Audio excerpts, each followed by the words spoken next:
Coming up next on the Rouge, White, and Blue CFL podcast, Week 7 of the 2025 season establishes who the Heart Attack team is this year, and also that the Calgary Stampeders are for real. The defending champion Toronto Argonauts, hmm, not so much. Not so much. Argonaut. Yeah, I love that. Coming up next on the Rouge, White, and Blue.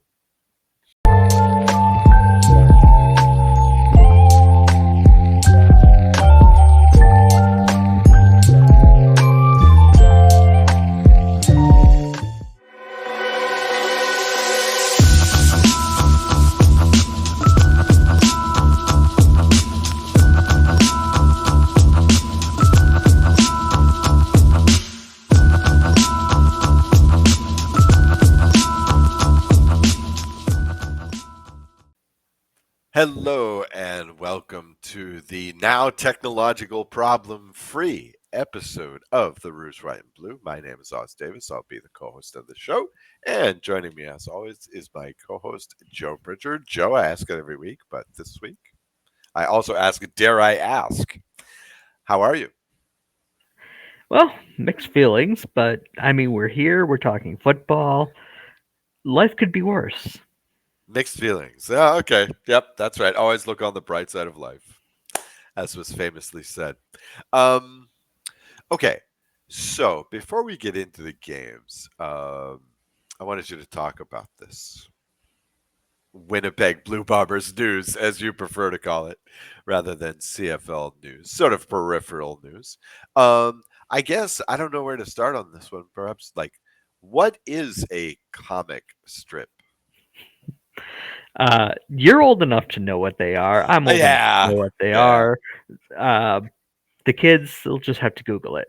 Uh, Long story short, though, because we had some technical issues, which means this is our second go around for the first 5 minutes of the show.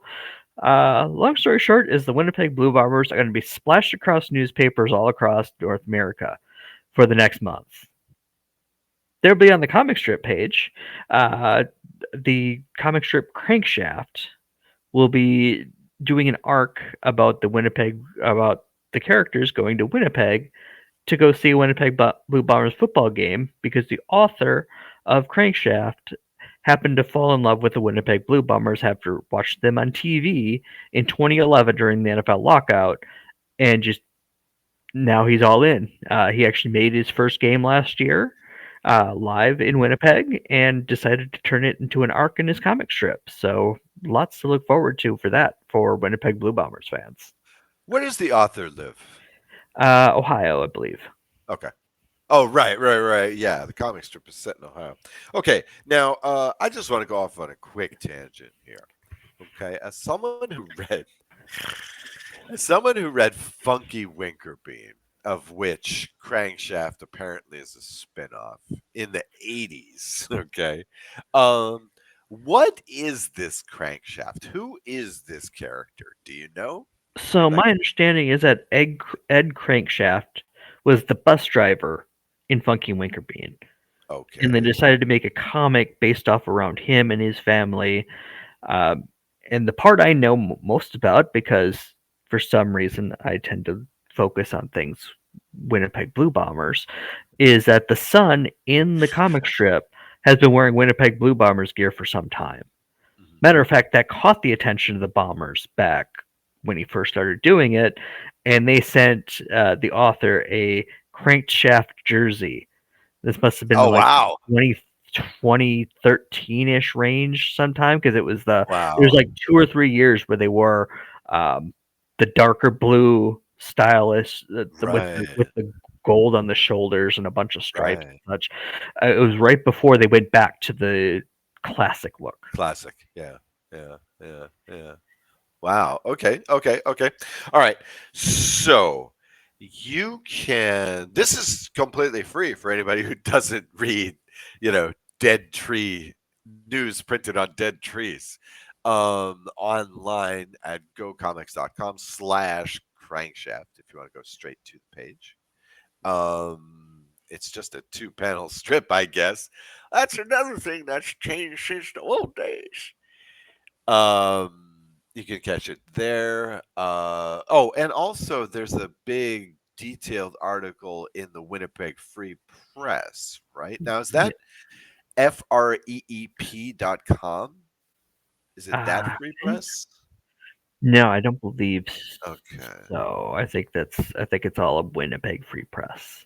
Uh, If you search it on the Google engine, it'll find you. Yep, winnipegfreepress.com. yep. And it was under breaking news today, so Mhm, mhm, mhm, definitely mhm, had mhm. some important definitely got some traction in Winnipeg so that hopefully a lot of people see their city well represented in the strip. Uh-huh. And from some of the teasers they're showing in the article, pretty well done. Uh-huh. Who are they playing in the fictional comic strip games? You know? I don't think they've shown me yet. Like I've Uh, only seen a couple of the panels that they've showed off in the article, but the game uh, he went to was Hamilton, so they could possibly be playing Hamilton in that. I can't say for sure yet, though. Ask me again in a couple of days yeah, right. Right, right. when We'll talk about. everybody knows. I guess we can continue talking about this every week, right? I mean, it's going to run for a while with the nature of comic strips. Yeah, it's like a month-long story arc. Yeah. Great. Great. Great. All right. Tune in next week for your crankshaft news here on the Rouge, White, and Blue CFL podcast. However, what we typically do at the CFL podcast is not talk so much about comic strips and old guy things, but last week's games. So let's discuss last week's games, which started with, oh my God, Montreal Alouettes 26, Toronto Argonauts 25. Okay. Where to begin? Where to begin? So it's a win that feels like a loss for you, Well, Pyrrhic victory, right? It's that old cliche. and I mean for 3 quarters it was clearly a loss until Right? the CFL happened, right? Yeah. Yeah. Okay. Let's start with that. For once, I have a new slogan for you, Joe. How about this? I got a new slogan for the CFL. How about this? No lead is safe. What do you think? I just came up with it after this game. We got our Mm, first bona fide comeback in a long time. They always like to talk about football players coming back after 400 days of leave or whatever. Okay, here you go. That's what I feel like. I feel like it's been about 400 days since we saw a nice proper comeback. Um, Montreal Alouettes, not entirely unlike the previous week at BC or versus BC, I should say, not at BC, versus BC. Montreal Alouettes down 25-14 in the fourth. And even despite the fact that the first drive is a 2-and-out, all right, we've got Davis Alexander. Davis Alexander has a history of what, 6 games, now 7 games as a starter. And yet, it's amazing the difference between having him as your guy and McLeod Bethel Thompson as your guy. Last week, again, similar situation. I had mm, almost zero faith that we were going to pull that one out. And looked like we were going to there for a while until zero point 0.2 seconds. Um, this time, no problem. We're going to do it because we know that the defense is going to shut you down in those key moments. We know we can depend on our defense. But just having that confidence in the quarterback and, again, even with that first drive in the fourth quarter being a 2-and-out, still, I thought we were going to win. Now, the Argonauts made it close. Um, I mean, they had the lead most of the game, right? But just going to show, I think, I don't know.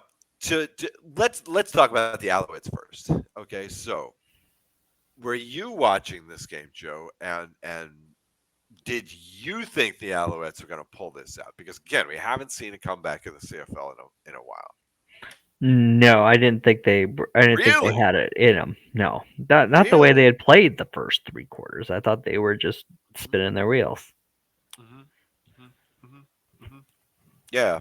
Huh. Interesting. Interesting. Because I never had I never lost faith, so to speak, and everything culminated in Davis Alexander running in a touchdown and thus re-aggravating the injury. Yay! And so the Owls have him on the 6 game list. So I mean, I don't know. I don't know what to do here. Um, I can run through the stats real quick. He Davis Alexander was 26 of 39 for 303, 1 touchdown, 1 interception, and of course he ran the one in that cost us 6 weeks of him starting at quarterback again. Cole Spreaker, hope you had him in fantasy monster game. I Nine. did. Did you? Yes. Nice, nice. 9 catches, 129 yards, 1 touchdown. Wow, so that's what 28 points, Yeah, it was a 27, good. It 28 was a. points. It was a nice. It was a nice week to have him. Call how much you got from him. Well, let's go see. Okay. Meanwhile, okay, I had a thought. Yep, 27.9. That's nice. I had a thought. Good call. I had a thought this morning, Joe, and I want you to talk me off the ledge here. Okay, so here we go. Right, we have our starting quarterback on 6 week, unable to play list. Let's say injured list. We have McLeod Bethel Thompson, who does not inspire much confidence. And doesn't throw Shot. a full speaker, which aggravates me because I like to put Cole Speaker on my fantasy teams. Well, maybe not next week. um, and Shotgun Sports is saying that Johnny Manziel is asking for a reinstatement. So I don't know. What do you think? Should we welcome back Johnny to Montreal? Montreal Manziel. Should we invite him back? Did you need to? Do you have space on the roster for a tackling dummy?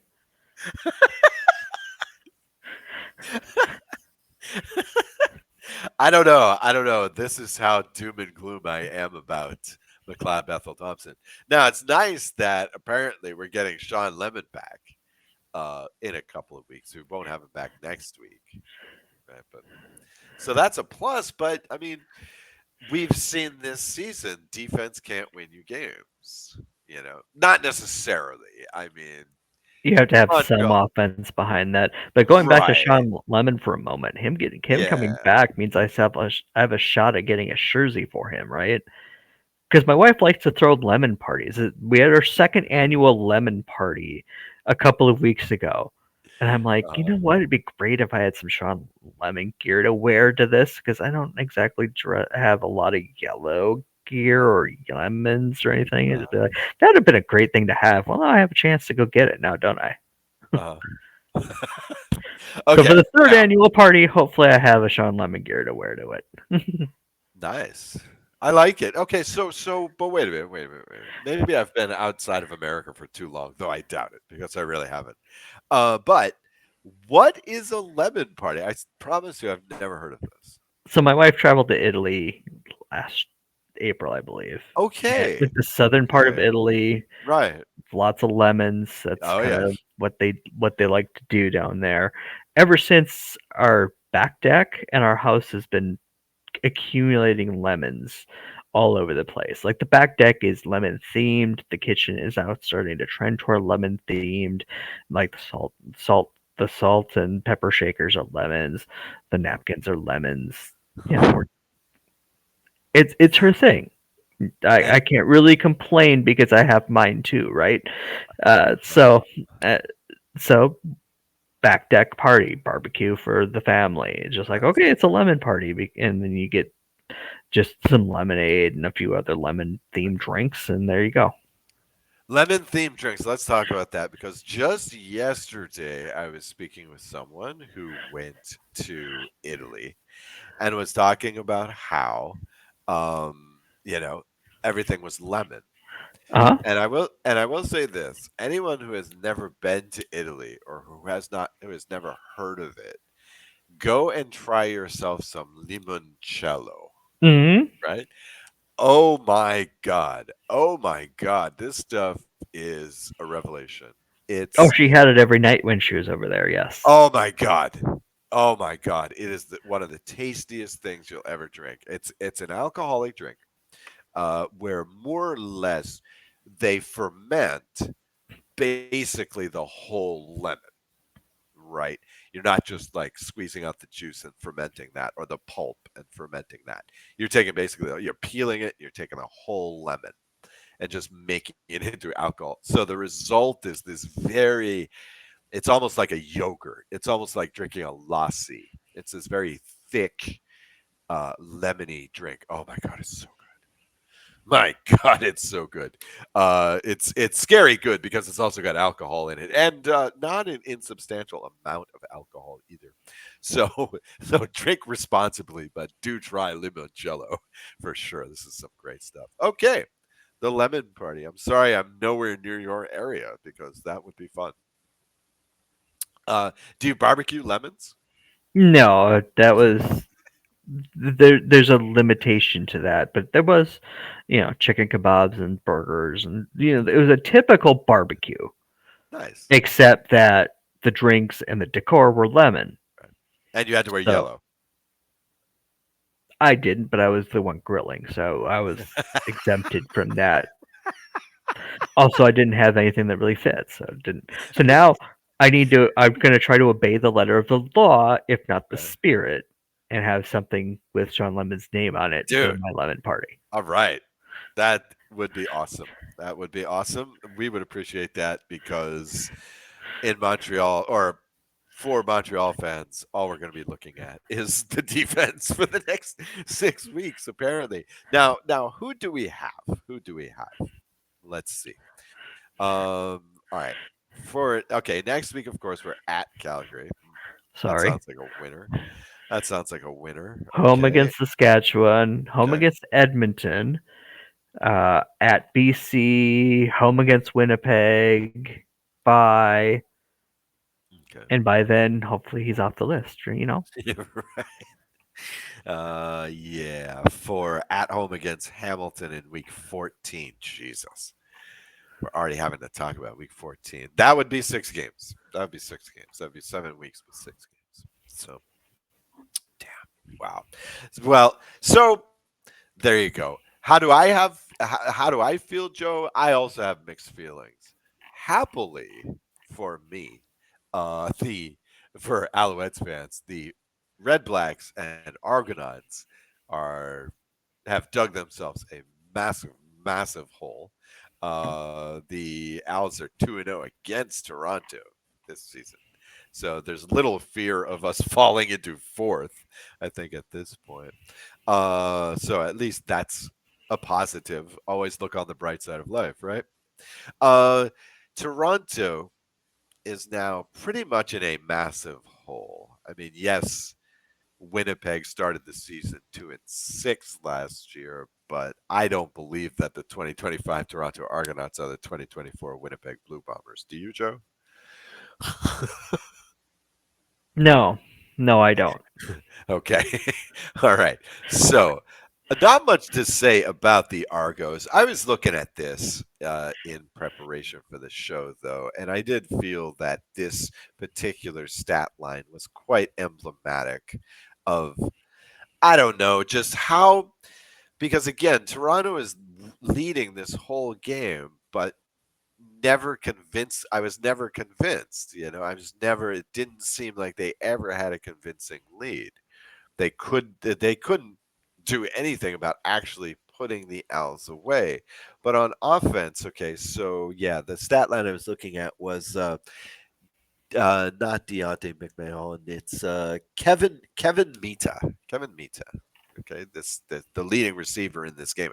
I don't know who had him on the fantasy this week, but okay, 10 catches, 77 yards. Okay, 42 yards after a catch, long of 18. I mean, what is he? everything is coming to him at the line. But this is what I feel Nick Arbuckle has been reduced to. I mean, this guy, they don't draw up any plays for this dude of more than 7 yards. It's they've become this low watt offense of their own choice. You know, Hmm. Yeah, I, there's been a lot of. I feel like we're seeing the return of a lot of deep zone across the league, yes, forcing the quarterbacks to play underneath and look for a player that can break a tackle or get the motion just right and have blocks set up for these 3-4 yard passes downfield to turn into 30. hmm The Nick Dembski special. I mean, right, Dembski can right, also do the deep ball, but right. like Dembski is the kind of guy you throw that short pass to, and you have a hope in hell of it going from 3 to 30. Mhm.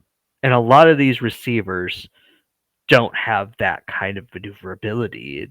So you get a lot of dink and dunk right around the lines, like a 3 yard pass on first, a 6 yard pass on second, and then we have the pile for third one, and then we do it all over again, and you matriculate the ball down the field. Nah, and now I'm already talking about the Bomber game, but that's kind of what Calgary reduced Winnipeg into these past couple of weeks Yes, by yes. just the deep zones, making Winnipeg play underneath, keeping the deep ball off the table for the most part, and then once Winnipeg settles into the short passing game, then getting aggressive enough to take one away and end the ball game. Both That weeks was it. ended both competitive portions of the games the past two times between Winnipeg and Calgary have ended the exact same way. So That's actually a brilliant segue because literally in my notes I have right at the top of this game, what the hell happened? So thank you for that answering that in advance. yeah, Very well done. Calgary's defense playing a style that hurts Winnipeg, and Calgary's lines making Winnipeg's lines look inferior. Which, if you've watched the Bombers in the last 10 years, Mhm. doesn't happen very often. Nope. Nope. Nope. Yes, Winnipeg did have a couple of injury substitutions to make on the offensive line, but it doesn't excuse the fact that they were pushed up and down the field by Calgary's defense. And it Uh, really doesn't excuse the fact that Winnipeg's defensive line was a complete no-show. their defensive line? Yes. Defensive line is Yeah. a Again. complete no-show. Again. Again. Right. Uh, I noted this. I mean, okay, so And you're also catching frustration. Go ahead. Go ahead. oh Sorry. no, go for it. I was No, going to say, please. and you're also catching the frustration of the Winnipeg defensive line. They're taking it out on the quarterback late because it's the only chance they get to hit him. Mhm. And it turned into Yes. karma striking back, knocking Zach Collaros out of the game when Calgary had a much cleaner but definitely solid hit on him to knock him out of the ball game, Mhm. which Yeah, really was your turning point. That was when Winnipeg surrendered any attempts to go longer than 5 yards down the field, mhm, and that was that. You're asking for too much. mhm, mhm. I mean, yeah, I mean, this was the second week in a row where Willie Jefferson is a no-show. In fact, Winnipeg in the first half got two misconduct penalties. In the second half, the spearing penalty on Jefferson.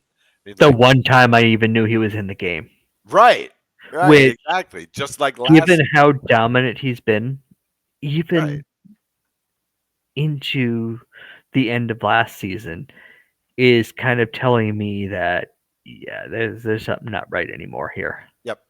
Yeah, I mean, this might be it. We've been waiting for the pillar of salt for a long time now. Ah, Luckily, the bottom of the East is so freaking bad. I mean, I can't see. oh, I I mean, can't we're see the not. top four teams in the West missing. No, I don't But think.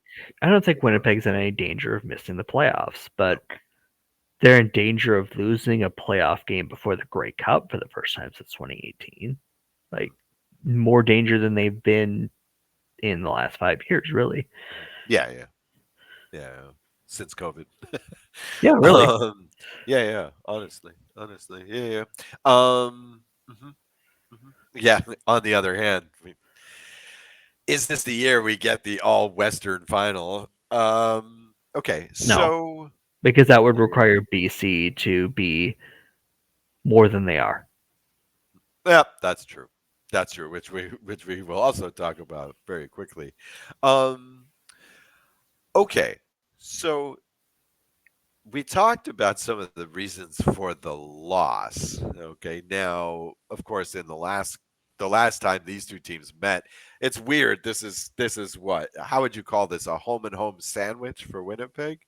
They get 2 games against Calgary in the middle of bye. So, but Yeah, 2 yeah. weeks previous, Calgary scored And Winnipeg 37. coming off the bye is usually game over for the other team. But I didn't see a lot of adjustments. I didn't Right. see them. And this could go toward the fact that the coaching staff's a bit younger now. I mean, Jason Hogan's in his first year as an offensive coordinator, Jordan Right. Younger's in his second. Right. The defensive secondary looked lost early on. They Mhm. had a lot of trouble with Calgary's concepts and knowing which player to cover. Oh And yeah. we're talking about some talented players too. Terrell Bonds was the starter last year. Dietrich Nichols was one of the best halfbacks in the league, Mhm. and they couldn't coordinate very well. And so Calgary was just taking advantage of breakdown after breakdown. Mhm. Oh Now, yeah. Oh part yeah. and parcel of that is you can have that breakdown once in a while in your secondary if your defensive line's getting to the quarterback and making sure he can't do anything about it. But Vernon Adams could have a lemon party in the backfield if he felt like it. Nice. Another thing Calgary did very well, and they used Diedrich Mills in a change of pace role, Yeah. which worked stupendously well because they didn't give him a ton of carries. They didn't slow the game down because that would have been playing into Winnipeg's hands. I think they were playing a fast-paced game for the most part, but they had Mills for when the defense decided, okay, we need to try to bring extra pressure. Well, we also have this guy that can run for 15 yards a crack when you do that. So here you go. Mhm. Mhm. Wow. Yeah. I mean, it's getting scary. It's good. The stamps are getting scary. They're just trying stuff out now. At Yeah, this point, these past 3, 4 games, they're just trying. They're just experimenting. yeah. You know. If we need any solace as Bombers fans, the last 5 years. I mean, we knew eventually the end of this was coming. Um, I don't think I've seen the team dominated in a game like this since 2023 when BC had that one game where they could do no wrong. Right. Except now this is two in a row, and With Winnipeg Vernon had a Adams. week Yep. to go to lick their wounds and go, okay, Yep. what went wrong? How do we fix it? And they were unable to come up with an I mean, answer, I mean, which I mean, has been Calgary. Look has in the not been game. the case. In the game 2 weeks previous, Calgary had 37. This time they had 41. They won both of those games by exactly 21 points. Uh huh. I mean, like, now the thing is, I mean, this is what was shocking is that it was close for a long time, and Right. then it just fell apart. When Winnipeg couldn't throw the ball downfield anymore, their game was over because you Right. saw Chris Streveler have that nice long, like half of the third quarter drive Mhm. with a chance to put the Bombers up. I think it was still 17-13 at that point, and Yes. then the interception, and that Right. was the boulder Great rolling interception. down the cliff. Excellent interception, by the way. Yeah, that was it. That was it. That was the backbreaker right Right, there. Um, and that's why Calgary's method of defense works very well. Winnipeg had the ball for half a quarter. They had how many first downs on that drive? They did a whole lot east and west. They moved enough upfield to keep the ball moving. They make one mistake and they get nothing out of it. mhm, mhm, mhm, mhm. Um, Okay, I just wanted to comment on this really quickly. Okay, so last week I commented on maybe not on this show, but maybe on the Calgary Stampeders show here at the Shotgun Sports Network. I commented on the Winnipeg offensive line. While they mentioned this at the top of the show on TSN for the TSN broadcast, Winnipeg had to shuffle around their offensive line due to some injuries. And this guy, Gabe Wallace, who was a rookie last year and started for 11 games around injuries. He was the second round pick, number 17 overall in that draft. And but in this game, they put him at left guard.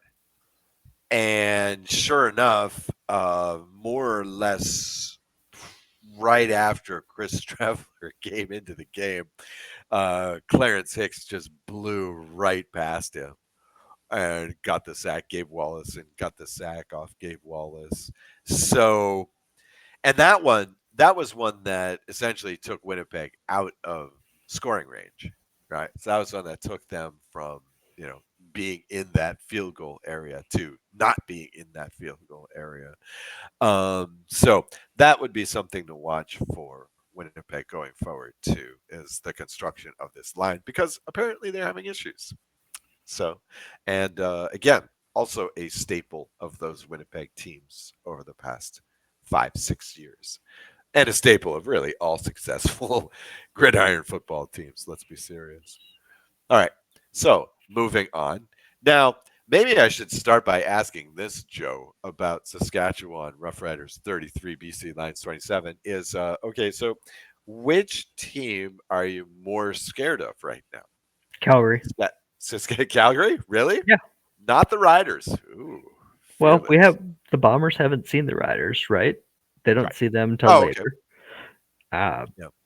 Calgary's a bad matchup for Winnipeg right now. Right. Calgary's a bad matchup for anybody right now, let's be Looks fair. like it. But we Yep. know that they're a bad matchup for Winnipeg, and Winnipeg hasn't had many of those in the last 5 years. So Okay. Okay. until Saskatchewan proves that they're also a bad matchup for Winnipeg, I'm going to be more scared of Calgary.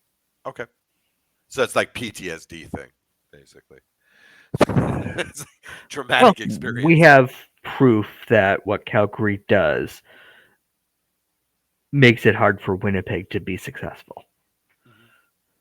We've seen the Bombers and the Riders play a bunch with Trevor Harris in the saddle in Saskatchewan with a lot of the same players in place, and it's never been that Saskatchewan's had their wins, but there's never been that much of a you know there hasn't been a time where I win into a game besides Labor Day because Labor Day's nuts, but there hasn't been a time that the Bombers have gone into a game against the Riders in the last few years where I'm going, there's no chance the Bombers are winning this today, is there? Uh-huh. Uh-huh. Uh-huh. Right. I Right. think in what 3 weeks, Bombers at Calgary on August 9th. Yeah, Yep. I'm Yep. not liking those odds right now. Yep. Do we know what's how long Strevler is in? No, Okay. we have not seen any sort of injury report. We've not gotten any sort of report about what the injury is, but the armchair doctors on Blue Sky are Okay. pretty certain it's a concussion because, well, Uh-huh. if you see the hit, you see Zach's head hit the back of his head bounce off the turf, which Uh-huh.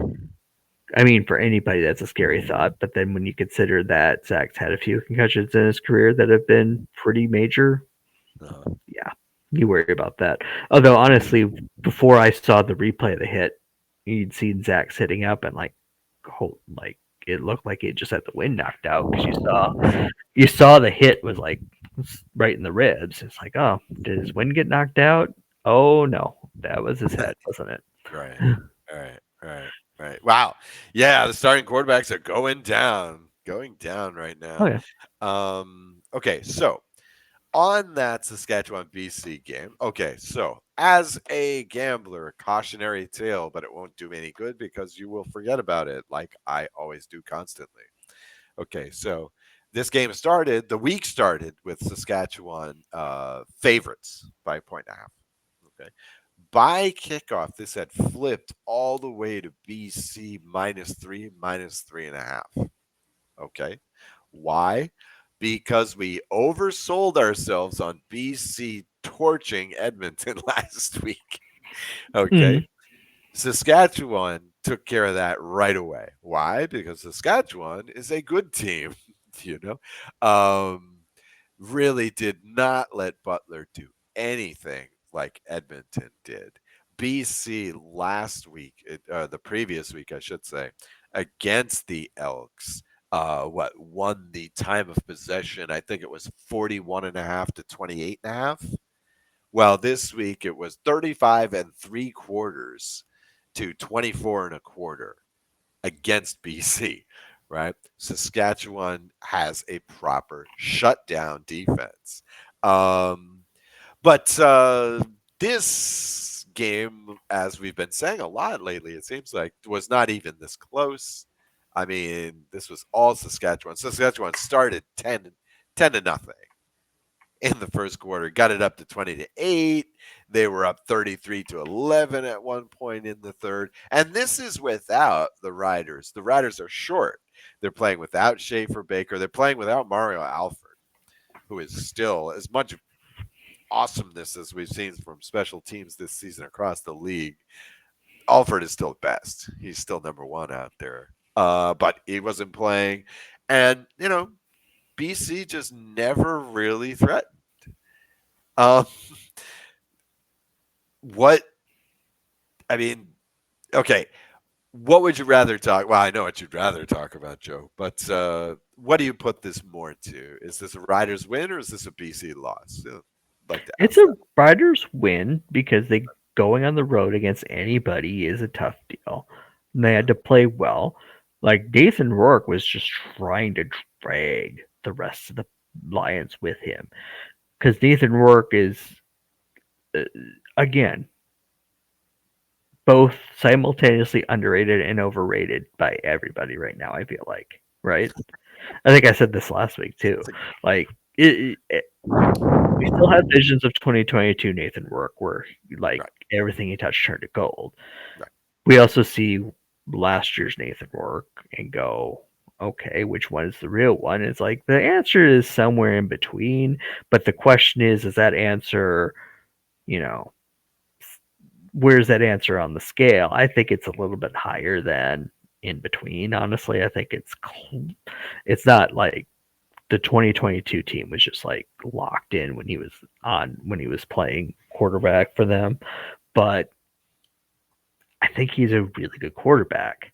Has some flaws, but there's really no and there hasn't been a real big superstar quarterback in the CFL for the last 5 years like we had back about 10 years ago, even when you had Mike Riley and Bo Levi Mitchell like shooting it out for the top of the West, right?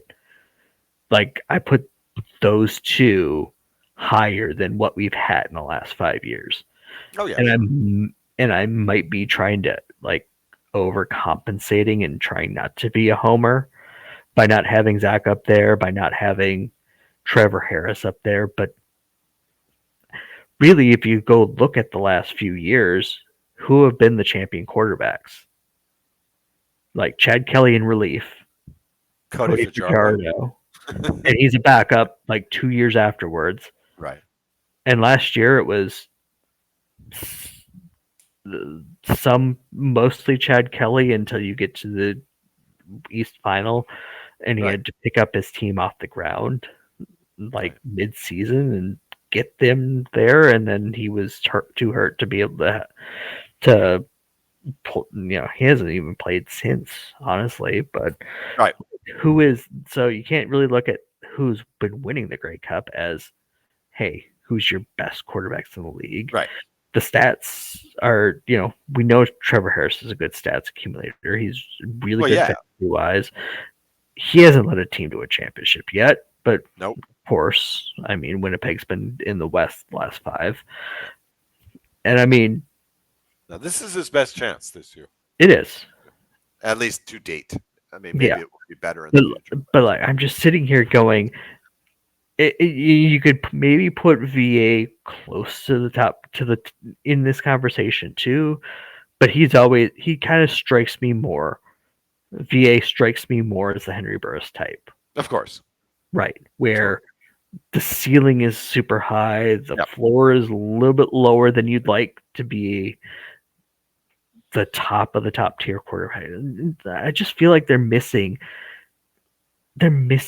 yeah, like you think back 10 years ago, Riley and Mitchell and Ray. And like Bo's still here. He's not the same, but he's still pretty decent, of course, but it's just I feel like we're missing that star Pretty power and he right had now. like 5 touchdowns a couple of weeks ago. Right. But over the last few years, he hasn't been this. He had the injury, which really Yeah. limited him for the Yeah, last yeah, few years, right? yeah, yeah. We're I mean, he lacking started that. his career when he was with Calgary. I think the first 5, 6 seasons, he had something like a 700 winning percentage. He had Right. Tom Brady numbers, And you he know? had a lot of help around him. He did make Yeah, his share of mistakes, but right. like you looked at him and went, that guy's a superstar. Yeah, yeah, Who are yeah. you looking at in this league right now and going, that guy's a superstar? Uh, Superstar. Like Well, when we go back, But he's on the downside, right? I don't know that Trevor Harris is a superstar. I wouldn't call right? that. People think that. See, it's funny that you're talking like about Nathan Rourke like this because you said that he's both overrated and underrated. Well, look, He's I yeah, think he's that not he's not in that echelon, but nobody is, right? That's kind of what my point is yeah, trying to be. yeah, yeah, Like I could see him getting there. yeah, I also know he's not quite there yet. yeah. Maybe he never will be. But See, what I do yeah, know is that he is helping elevate his team right now because there's not a lot going on with that team okay. without him right now. Okay. See, that's the thing. That's the thing. You're talking about how he's simultaneously overrated and underrated. Okay. I'm listening to you and I'm saying you're overrating him. So let me Right. It's like underrate. Let me I have a hard time contextualizing him correctly. right. Okay. So I'll underrate him for you. Okay. So here we Yeah. go. I felt like and this is what I wrote down here. I mean, in this game, he out Trevor Harris. Trevor Harris. He was Trevor Harris, 27 and 41, 337 yards, 3 touchdowns, 1 pick. All right. That'll get you a lot of points in fantasy. And yeah, Eberhart had And a great yes, I game. rode him to a victory this week. Oh, nice. Okay. See, stat guy, but no W, right? Okay. Eberhart was awesome. 2 touchdowns, 105 yards. Okay. But Jesus, I mean, look at Justin McInnes's stat line. Watch the replays of this game. My God, 7 targets, 1 catch. And it's not like he was dropping the ball. It's just like, um, I wonder if Rourke hasn't peaked out as a quarterback. You know, maybe he just flamed out early in his career. Maybe he was one of these guys that, he's not a Vernon Adams. He's not a guy that you're waiting to like stabilize because you feel like he could win a championship. I feel like he's not this anymore. He's I don't know because again, see, you say he's dragging this team to victory. I just see a guy with a lot of stats. Well, I think he's keeping his team competitive when the team around him isn't. There's some talent in the receiving core. He does have a decent running back. The offensive line's been an issue in BC since BC times, right? Like Right? millennia at this point. It feels like the defense is Yeah, nothing but to the shake a defense stick is at either, slack. right? The defense is slack, especially against the pass. I mean, Yeah, wow. I mean, they're just they think that Nathan Rourke is still 2002 Nathan Rourke, right? They think they still have Vernon Adams from last year, where they can score 30 points a game. The defense that's not positive, constantly giving up the big plays. I mean, Dante Dante Myers 6 catches for 132 yards, and I felt like he didn't even break a sweat out there. It was just like Ah, there's just not much good happening in BC. I mean, this team feels like at most a 7-11 team, and it's not all down to Rourke, but he's not delivering wins either. You know, and like you just said, he's got talent in his skill positions, quote unquote. I don't think that they're very deep at those positions, but yeah, the players are there, and yet, this looks like a 7-11 team at best. You know, which will probably make the so playoffs because holy cow. yeah. I mean, both of those teams out east have dug themselves a hole. Um, yeah, I mean, okay, so let's another nice segue. Joe Hamilton Tiger Cats 30 with non-superstar version of Bo Levy Mitchell and Ottawa Red Blacks 15. Um, oh my God, Joe, is this what we're back to? Is this what we're back to? Where Lewis Ward is the MVP of this team. I mean, Yeah. in this game, he does all the scoring. I mean, come on, seriously? There was so much positivity about this. I mean, I don't want to say positivity, but at least certainly optimism about this team in the preseason. And man, it's just Yeah, the I same. found somebody else that picked him high too, so it wasn't just me. But I mean, I haven't gotten jack right this year, so I'm not surprised I got this one wrong. But yeah, this is Ottawa post 2018 all over again. The one exception to that rule was the first half of 2024. Ever since, yeah, yeah, yeah. It's just oh my god, this team. And to make matters worse, here's Drew Brown. Drew Brown is I don't want to say knocked out because he was almost literally knocked out. uh-huh. Uh, takes a hit, helmet to helmet hit. Let's be serious. Helmet to helmet hit. Helmet comes off. You know, Deshaun Amos stays in the game. you know, Shouldn't and, have, but I mean, what can you do? and well, yeah. I mean, and meanwhile, now Ottawa, which is a team that cannot afford to lose their quarterback, their best player unquestionably They were on loses thin their ice quarterback. with him. Without it, they're underwater. Oh yeah. Oh yeah, they are. It was pretty wild because after the half, they're doing the thing where they interview the coaches, and Bob Dice was still steaming about this. Is on the sidelines. He answers the question, and then he goes out of his way to call out the referees at halftime. Now I don't know if he was fined. If this were a league sport in the U.S., he would have been for doing that because wow, damn, he was pissed off. Oof. So yeah, that was not pretty. But again, here's a team where nothing is going right, and it's like you've been saying, Joe. This team does not play smart anymore because at least they had that going for them. I felt like the last season and a half, couple seasons. So at least they're playing smart. But I mean, again, like here we go. It's 20-12 Hamilton, end of the fourth quarter, right? Okay, so hardly outside of reach, right? The Hamilton offense is not doing much. Okay, so could could be in this game. On the kickoff return, the receiver takes it out of the end zone. He's tackled on the one. you know, next play interception. It's just like, oh my god, this is. Is there any? There's nothing positive you can say about Ottawa this year, is there? Well, the season's more than a third over, right? I mean, That's right now there's nothing. oh, there There's there is no hope. there There's is nothing to look forward to. oh Hopefully, Drew Brown bounces back uh, very soon.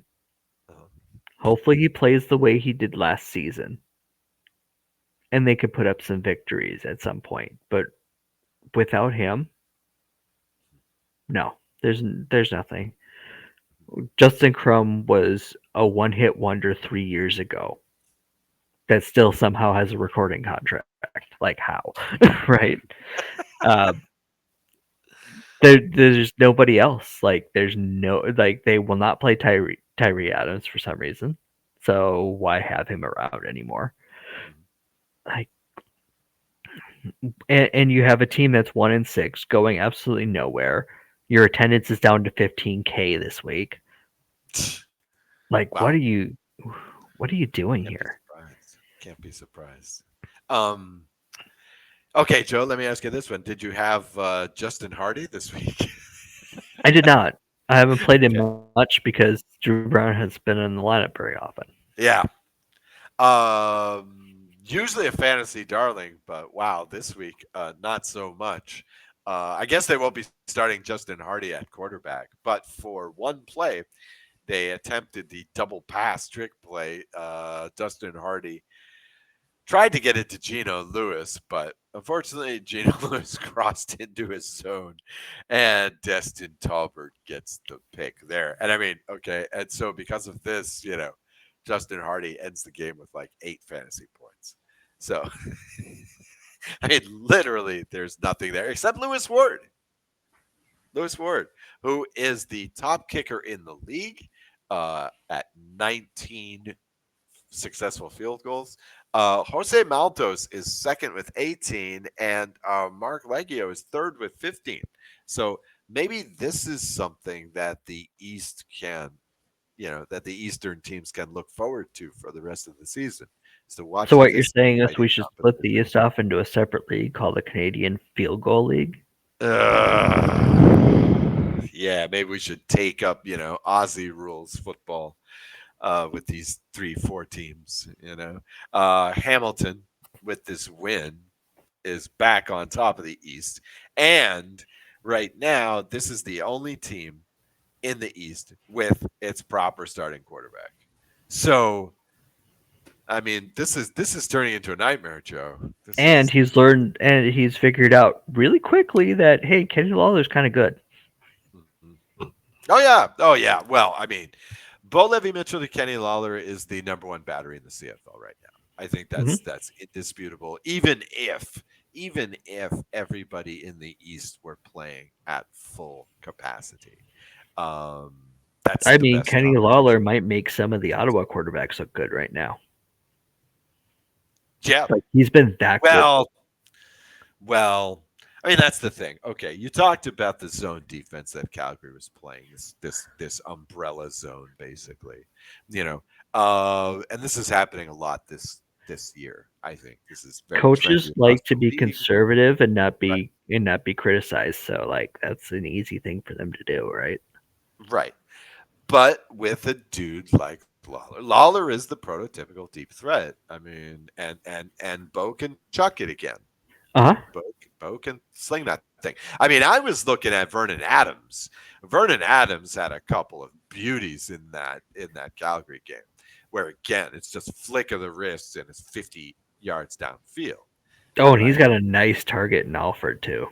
Oh yeah, They yeah, did yeah. That not waste the first overall pick. That is for sure. yep, yeah, yeah.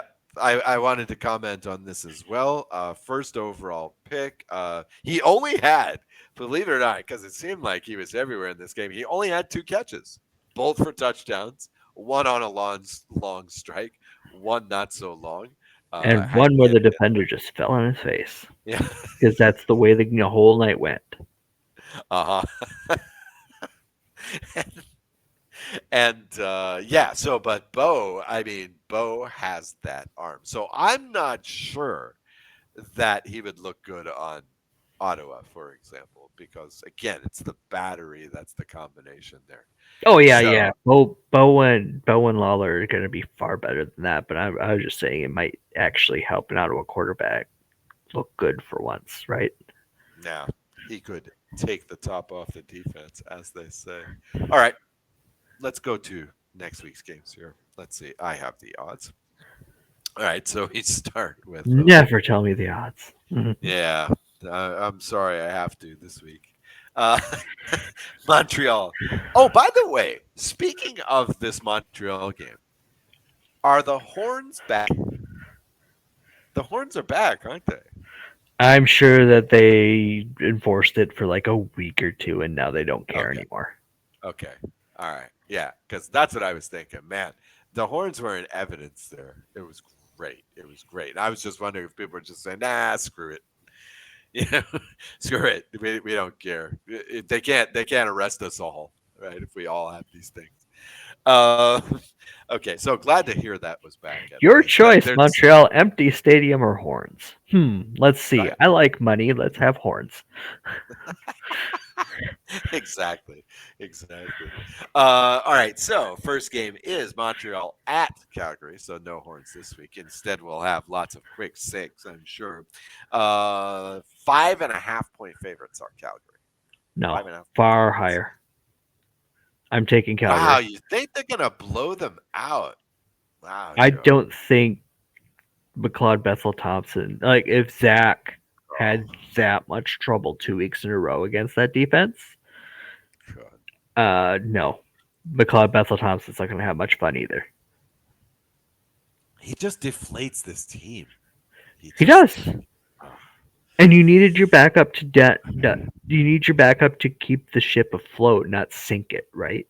Oh, and they made such a big deal about getting this guy in the off season. Mm. Oh my god. Well, you couldn't Um, keep Cody because you were benching him, right? So, yep, like, what else? What option was there? yep, yep, yep, yep, yep, yep. We're not going to go to Caleb as the starter. We tried that for a couple of minutes last year. Ottawa did too. Um, um, Maybe they'll do it okay, again. so I was kind of looking for a reason to say that Montreal might cover this 5.5, No. but I guess we have to. I guess we have to take our hit. I guess we have to take the hit, and this is it. So, all right, go Calgary. Go Calgary minus the Unless points. unless McLeod Bethel Thompson decides to like unearth the ghost of Raheem Cato, right? Mhm. Because that was like the Raheem Cato game in Calgary. Like, do you remember like when when Calgary was going to the Grey Cup darn near every year, right? But like they would Sure. in the first 2 or 3 weeks of the season, they'd see Montreal and just like Yep. pretend that they'd never played football before. Yep. Oh yeah. Yeah. For a while there, like Bo Levy, that was Bo Levy's kryptonite was playing in Montreal. And whether they Right. put that at the beginning of the season or at the end of the season, yeah, it was always the thing about Calgary in those days is they always got off to these starts of like 1-1-1, you know, 2-0-1, stuff like this. 1-2-1, I think 1 year even, or one And and then they two. wouldn't lose again until Right, November. and then they'd smoke, after that. So that's been the common pattern for them. Plus, they lose at Montreal like every year. Didn't matter. Didn't matter who we had out there at quarterback. It didn't matter. And we had many guys at quarterback out there, but for some reason that was kryptonite for him. But not anymore. I'm not counting on that anymore. Not this season. Not with MBT at quarterback. Anyway, don't mean to slag the guy off so much, but hey. All right, He's here's not going to Edmonton. carry a team on its back. Oh, no, no, no. I mean, we're depending on the defense, and Sean Lemon's not coming back this week, so we could use that. But anyway, moving on. The Edmonton Elks coming out of the bye are at Saskatchewan. Do you want to guess how many points Saskatchewan is favored in this one? 8.5. 9.5.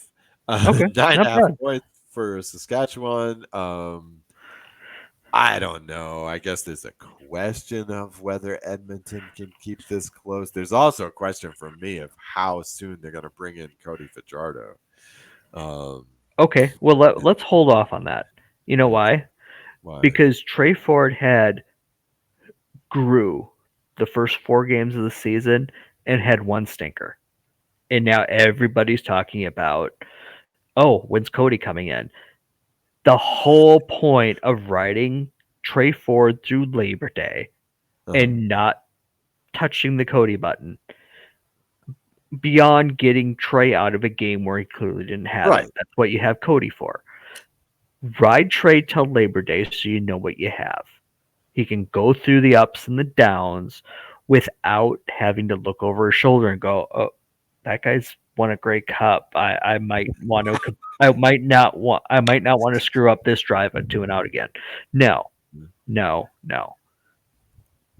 Keep Okay. your foot on the gas with Trey Ford. You have nothing else to play for this season already. So at least find out if you have your guy. Mhm. Okay. I think I've said that every week since May, but once you get to Labor Day, you can make your assessments. Do I have the guy I need? Do I not? Play whoever you want to after that. But at least let Trey have half a season where he's the guy, undisputed. You have Cody for relief if it's necessary, but ride Trey Ford, see what you have, see if you like what you see going forward. Okay, but let me ask you this: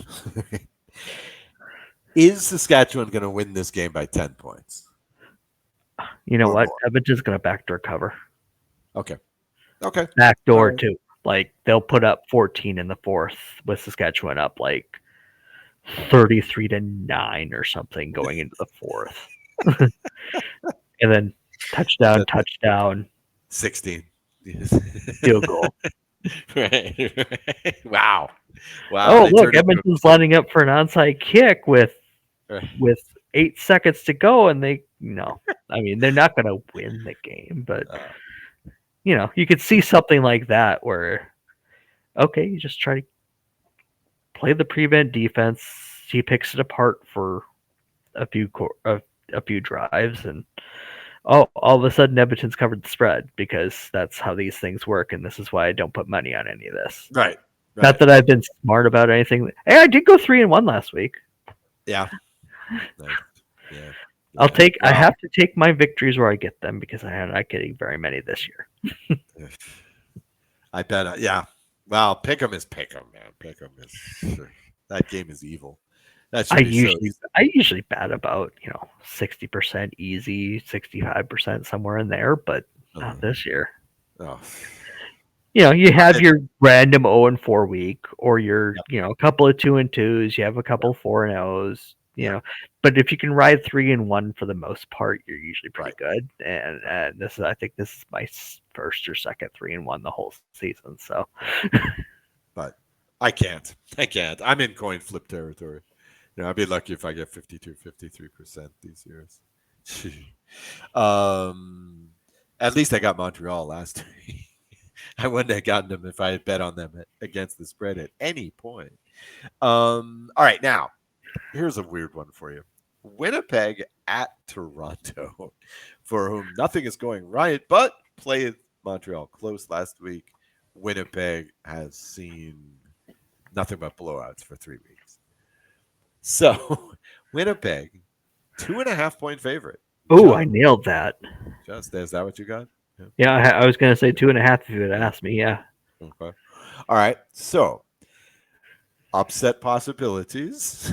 uh What do huh. you think, Joe? What do you I, think, Joe? I'm taking Toronto Wow. Okay. for the fact that I don't know who our quarterback is. There's been no injury report yet, Okay. and B, I mean, this is the second straight game they gotten punched in the face, and they haven't had that kind of thing happen to them for like a decade.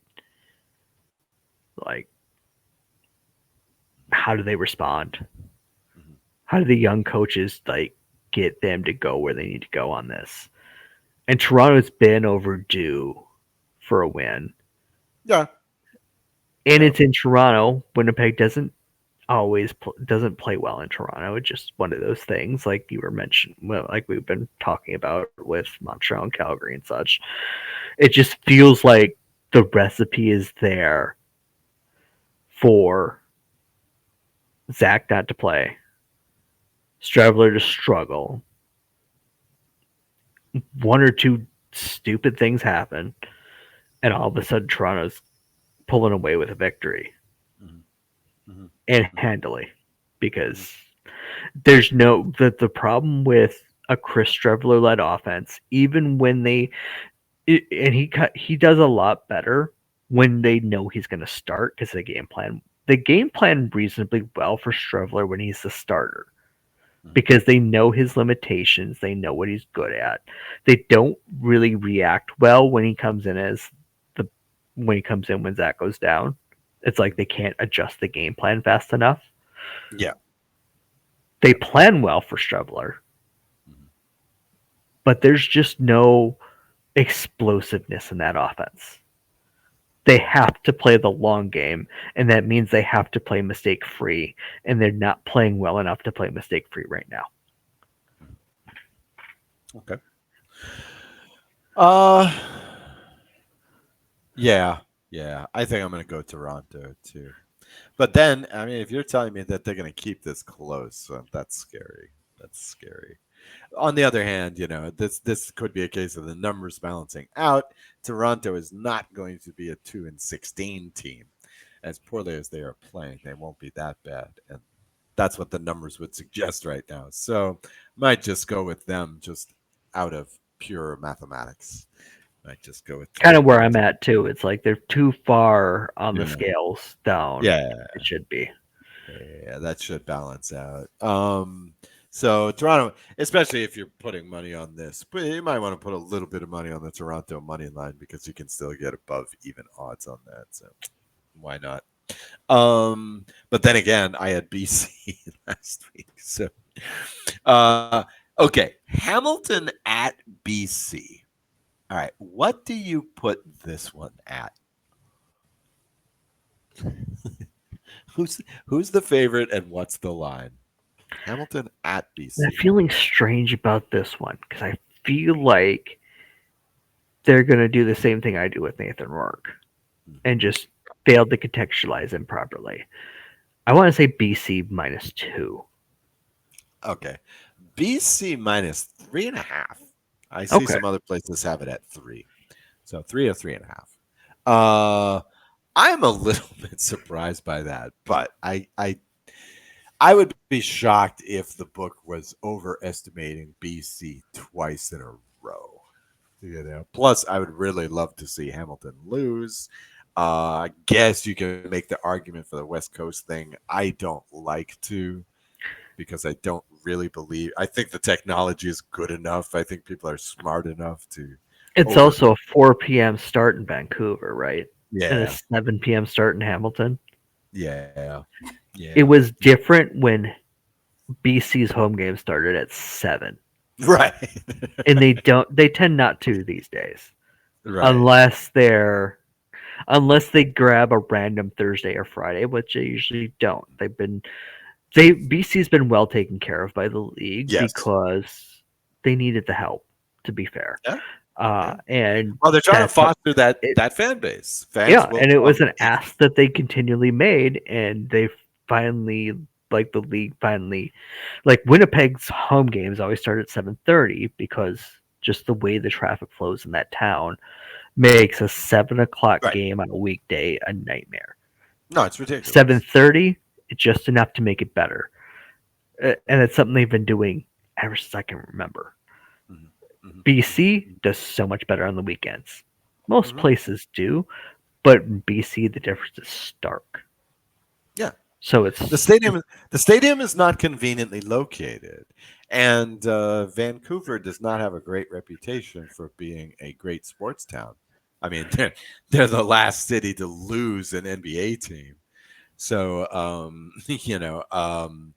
it's not thought to be a great sports town, but they will support this team. You know, even driving outside the city to go do it.